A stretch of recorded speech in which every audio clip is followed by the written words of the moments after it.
Thank you. Far too kind. All right, let me bring it back to perspective to the actual topic. Let's keep in mind also that this fight right here is a precursor of things to come in June. Right. And this is assuming what everybody's assumed already. And assuming that that assumption is 100% accurate, Cotto will steamroll over Alfonso Gomez. Not so. Which will set up let's winner of this card. I think y'all sleeping on Alfonso Gomez. I think you are. I saw him on Contender. I see the way he fought. I watched the whole series of the Contender with Alfonso Gomez. I became a fan. Shout out to Jeff Wall, Contender. Oh, don't get him started. You know, we don't want no problems. You see how you see what Alfonso Gomez did to my man Gotti? Nah. But hold up. You know what? Give Gotti some credit. No, I like that. I was a Gotti fan. He's a welterweight warrior. He's a warrior, and that's exactly the problem. Gotti's a warrior who doesn't understand that. Sometimes the best war that you fight might not necessarily be in battle. Well, you can't use that as a gauge for Gomez. You know, and I think you know what, my colleagues, and you know what, I just want one. My colleagues, I think, are discounting Alfonso Gomez a little bit too hard. Listen, we talked on the phone yesterday. Listen, I'm not discounting Gomez because Gomez beat a Feliciano that gave your boy trouble. So, like the infamous right hand fight. so whatever that means. If you want to demonstrate the right hand again, what happened at the end of the fight? Y'all gonna make me do this. Y'all gonna make me do this. Why you gonna pump me? No, not with me on the show, man. Nah, you're not gonna pump my boy with me on the show, man. Come on, man. Come on. Oh, man. Shout out. Listen, Centron, we probably gonna have him on the show soon. He's from Red Pierre, right outside of Centron. Holla at your boy. I'll give you my new number. You know what? On the show. I would say that I really hope Centron ruins Bob Arum's plan. Yeah, me too. In a weird way, you know, I agree too to reroute that whole plan. Oh, wait a minute, Coach Ray. Wait a minute, something just hit me. What about your big dream you told me? You called me up one day and said, all right, he gonna put me on black. Coltrane's dream. I want y'all to hear this dream. I had a dream. Shout out to the Reverend Dr. Martin. No, listen, I had a dream that we was all at the fight, which we will be. And Centron was outboxing Margarito. And this cat here, Big Mike, who liked knockouts, all I kept hearing him say, I told you. And like, he was fainting, he was dipping, he was stage left, stage right, he was misdirecting, and he was just outboxing Margarito. He was getting his shoulder lean on and all that, but that was a dream. You know what I'm saying? The only thing real about the dream is that GYGB will be in the building. That's it. All right. So my pick is Cotto. I think, like you said, Gomez gonna come out a little sleek and actually probably give Cotto some trouble early on, but nothing to be worried about. Cotto stops him. First of all, 7th or 8th round. Gomez is too green. Gomez has never been in nothing that you would want to call or anything remotely close to a title fight.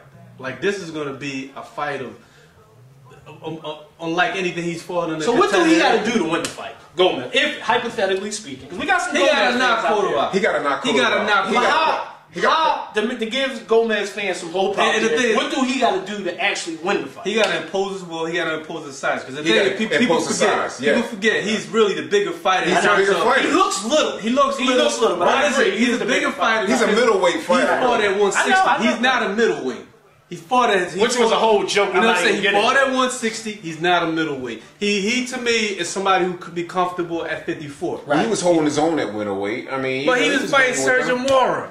And what's wrong with Sergio Mora? He got trashed by Manfredo and got the gift. Yeah, Sergio Mora fighting junior middleweight now. Sergio Mora he was scared to fight Jermaine. What is he doing now? He moved him down to junior middle. He's fighting Vernon. He knows he can't. He can't fight at 60. He can't even fight. Shout out to the cats on Contender. All right, we ready to wrap up. So what I was gonna say, let me finish the point. So to me, I think your boy's gotta come at Cotto early. We know Cotto's chin is suspect. And everybody's talking about at welterweight. You gonna get some hate mail on that, Doc? I'm just keeping it real. I got Cotto winning this fight. But if he's trying to win this fight, he gotta smother him and really go press him for the knockout early. Because once it gets past 6th round, look out for the little blues too. By the way. So who you picking? You picking Cotto? I'm picking Cotto. Who you got, Big Mike? I'm picking Cotto, but I think it's not going to be a walk in the park for Cotto. I think you're going to see probably one of the best welterweight fights in recent memory. Sleep pointing at the camera again. Oh, shout out to Brooklyn! Brooklyn, son! Brooklyn!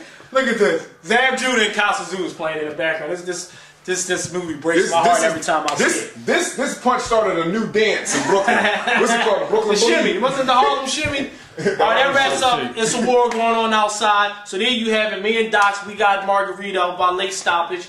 He got Centron by late stoppage. Centron late got stoppage. You heard it here first on Guard Your Grill. And I think it's unanimous that everybody's picking Cotto. I think we all got different predictions. Cotto, I said Cotto gets by a slight edge. But we all got him winning. But it's a possibility. I'm leaving the door open for Cotto to be defeated. Guard Your Grill Boxing. We're back, part 2. There's a war going on out there, outside. We're going to go into the Showtime card that's coming on the same day. Same night, once again. Same night. So it's funny how HBO got a welterweight fest. Showtime's got the light heavyweight fest. Well, we need to get some Showtime always does the 3rd of the month, though. Shout out to the fight for breast cancer awareness. We represent on GYGD. So you can't really fall, even though I know they're going head to head. Showtime been winning a lot of those cards when they've been going head to head. It's funny because Showtime always do first of the month, third. First week, third week.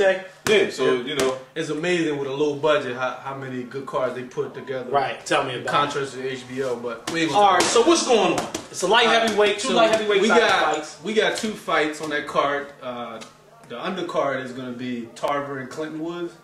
They'll be fighting for the IBF. I thought they was the marquee. The marquee. Yeah, okay. It should be second tier. I know. Anyway, well, undercard is going to be Bachar Dawson against Glenn Road Warrior Johnson. Road Warrior. And they'll be fighting for. You got 20 losses. No, how many losses you got? They'll be fighting for a Chaz WBC strap, and then the main event is going to be Antonio Magic Man Tarver against Clinton.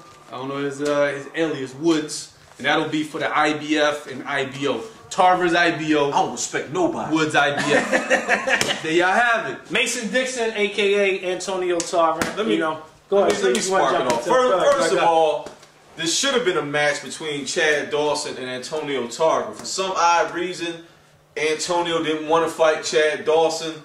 A man who was calling everybody out when, before he got the belts from Roy or whatever, all of a sudden... Before he got poisoned, you mean? Well, according to Buddy, there wasn't no poison involved in that. Shout out to Buddy McGurk. Shout out to Atlantic City. He should be fighting Chad Dawson. I don't know what happened there, but now this puts us into an interesting matchup where you got Chad Dawson fighting the Road Warrior. He said, what was his line? He said he's not the best. He just fight the best. He just fights the best. He just fight the best. Classy guy. I got a lot of respect for this man, and this poses a very interesting matchup because this is the biggest test so far for Chad. He's going to get a whole lot of pressure. A person who could take a punch and give one. And Chad has a history of having kind of a flaky chin. Very sharp southpaw fighter. I love the way he fights, but this man is going to be in his chest all night. Boom, coming from here. Amateur boom. Punches. A lot of inside pressure. That's just how you punch. Do that again, Sleep. Sleep's like the minute. Look at this. There's going to be a lot of, all up in his chest all night. So, if the early rounds is going to dictate a lot in this fight, man. And I'm going to limb. Chad, I'm going to limb. Chad's going to be locked out. I just had an epiphany. I put it like this guy. This is old. Hold on, Sleep. So when this man steps up to the table, he usually puts up a good performance. Sleep, hold up for a second. Is this for shock value or you keeping it real? I'm just gonna keep it. I'm gonna tell you. I need to know. I mean, where did that epiphany come from? It just happened. It happens, like you know what I'm saying. You had what alcoholics like to call the moment of clarity. It was a moment of clarity. Like I'm sitting here, like I'm saying, Chad's gonna win a difficult fight. I said, you know what? I think we're gonna see a shocker, man. When that man steps up to the table, he puts a ton of pressure on the fighter. I don't know if Chad can sustain that type of pressure. The thing is, you haven't seen Glenn Johnson fight that type of fights. Yeah, I know. I didn't see it in the summer. I saw like, where this come from? But go ahead, Doc. That's just like my Tito predictions. I'm thinking of the old tapes. Maybe you just gave me a moment of clarity. What is he, 40? He gotta be 39, 40 years old. Because he in that Bernard, Roy Jones. He don't have a lot of money. The thing is, he's a scrappy fighter. This is youth versus extremely advanced age.